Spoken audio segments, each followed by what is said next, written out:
وفي 1 يوليو عام 1798 وصل الأسطول الفرنسي إلى شواطئ الإسكندرية وبادر إلى إنزال قواته ليلا إلى البر، وكان عدد سكان المدينة يومها يزيد على 8000 نسمة، ولم يكن بها من الجنود ما يكفي لصد الجيش الفرنسي المزود بالمعدات الحديثة، ولم تكن حالة حصون المدينة وقلاعها تسمح بالدفاع عنها.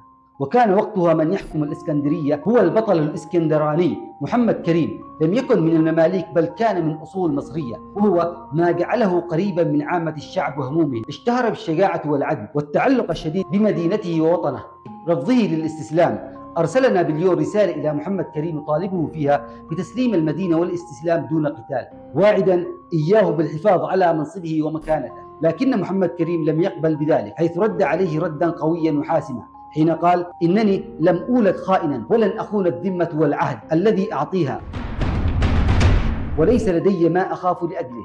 إن شاء الله ستدافع الإسكندرية عن نفسها، ليقوم بعدها بتنظيم مقاومة شعبية مع رجاله وأهالي الإسكندرية ضد الجيش الفرنسي المدجج بأحدث الأسلحة في ذلك الوقت، على الرغم من ضعف الإمكانيات وقلة العدد والعدة. فقد استطاعت المقاومة بقيادته أن توقع خسائر فادحة في صفوف الفرنسيين، ودافعت عن المدينة بشراسة، لكنهم لم يستطيعوا الصمود طويلا أمام الجيش الفرنسي الذي كان يمتلك إمكانيات كبيرة.